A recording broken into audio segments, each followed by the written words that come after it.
Fora eleições? As eleições estão... Isso é um pouquinho relevante. Não, é parece. muito relevante, mas todo mundo sabe que vai estar polarizado. Total. Ou será que alguém vai ler o jornal assim e ficar, meu Deus, olha só que polarização, que surpresa. Zero expectativa.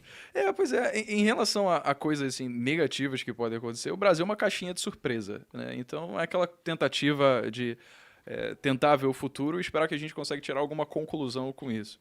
Eu acho que talvez faça algum sentido a gente tentar alocar o nosso patrimônio de forma que a gente consiga ver essas questões de descorrelação de carteira, sabe?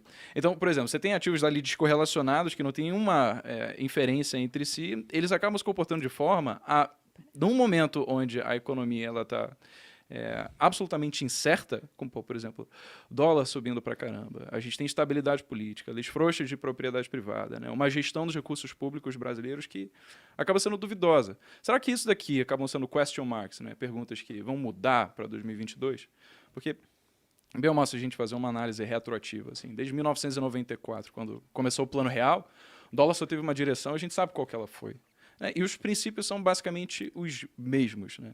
Agora, a gente sabe de algumas mudanças de mercado que podem vir a acontecer. A gente mais que nunca tem agora muitas pessoas se popularizando em relação a NFTs, em relação a tokens, em relação à inteligência artificial, a blockchain, sabe? Isso tudo faz com que a gente consiga, indo nessa direção, acabar minimizando o papel que às vezes até o próprio governo, a má gestão que acontece, possa interferir no nosso patrimônio, porque agora, pela primeira vez, a gente está tendo responsabilidade sobre o que acontece de fato com o nosso patrimônio, que não só a gente tem conhecimento, agora a gente tem uma estrutura tecnológica e um know-how para saber como agir apesar do governo, sabe? Vou contar uma experiência que aconteceu comigo no final de semana. Eu te contei rapidinho numa reunião, mas é que acho que isso é muito importante para esse ano. Uhum. Tá? Olha só, eu sou muito fã de game, vocês sabem disso, né? E tem um jogo que eu joguei muito na minha infância, chamado Tibia. Cara, esse jogo aqui era maldito. Eu joguei anos esse jogo, eu ficava horas na frente do computador. E aí relançaram esse jogo, só que versão NFT. Olha que interessante. Olha. Então, quando você joga lá o joguinho, você ganha um dinheiro. Uhum. E agora você pode converter esse dinheiro para tokens, né? Que valem dinheiro de verdade. E aí eu falei, poxa, vou lançar um novo servidor, vou jogar.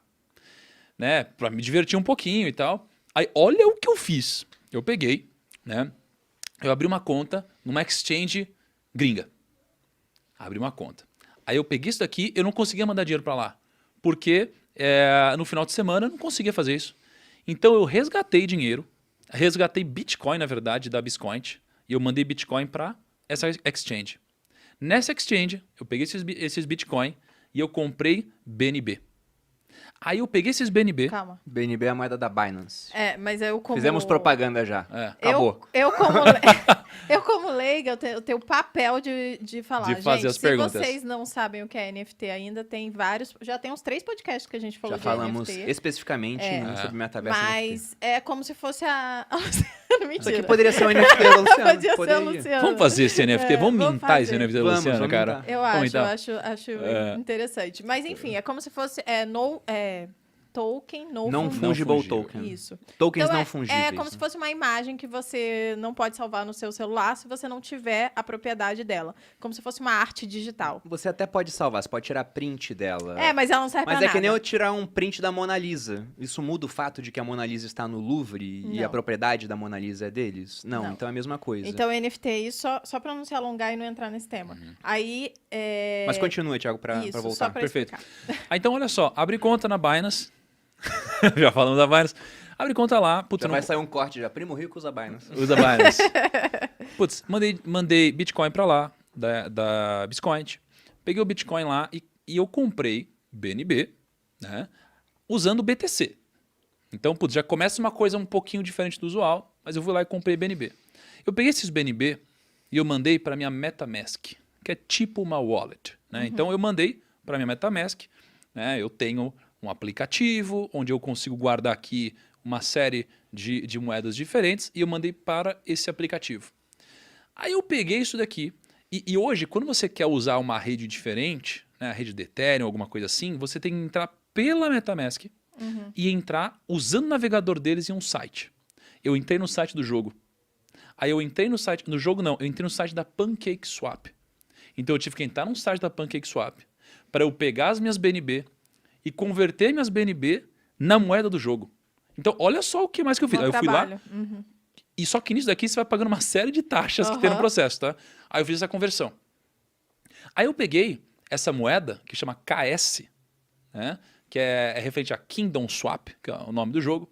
Eu peguei essas moedas, e aí eu tive que pegar e enviar, depois disso, para a minha conta no jogo.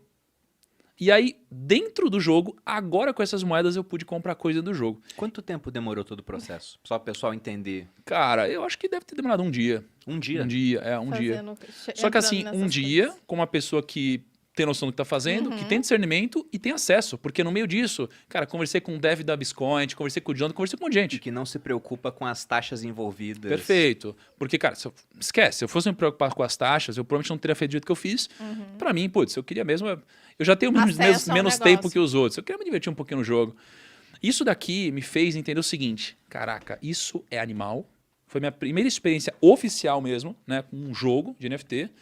Inclusive, por coincidência, eu ganhei 100% do meu capital nisso. Olha que interessante. E eu vejo o quanto tem espaço para esse mercado evoluir. Deixa eu só explicar para as pessoas também. Eu tô interrompendo demais. Mas falando o porquê que você, teoricamente, ganhou em cima disso. O que ele fez? Ele comprou como se fosse ativos dentro do jogo. E aí, com esses ativos, ele conquistou outros ativos. Foi isso? Não, É esse que no ativo meu- se valorizou.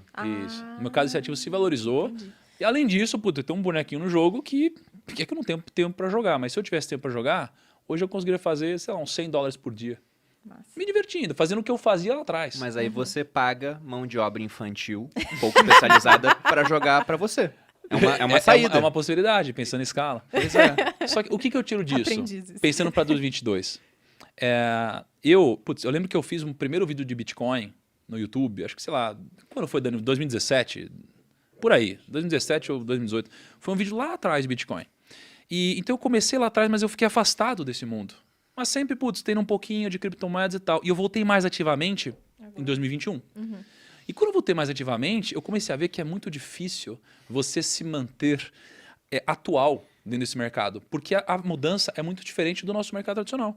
Porque quando alguém constrói qualquer coisa nesse mundo, ele constrói e deixa algo aberto para alguém vir daqui e continuar desenvolvendo aqui. Então é algo que evolui cada vez mais rápido, num ritmo cada vez mais exponencial, tem novidade todo dia. Então eu vejo que isso daqui está vindo, já veio para ficar, obviamente, mas nesse ano a coisa está tão rápida que vai ter uma proporção que eu não consigo imaginar qual é a dimensão disso. Eu sei que isso vai acontecer, ou pelo menos imagino, mas ainda não tenho visibilidade de como eu vou capitalizar nisso.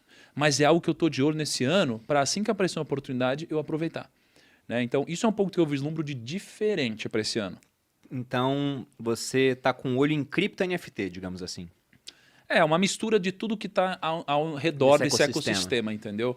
Porque, tem algo mais colaborativo ali, você tem, tem moedas, né? Não só o Bitcoin, né? Você tem um monte de coisa acontecendo na rede do Ethereum, você tem jogos NFT. Cara, o dia que Minecraft ou Pokémon lançar alguma coisa com NFT, eu não sei o que vai acontecer.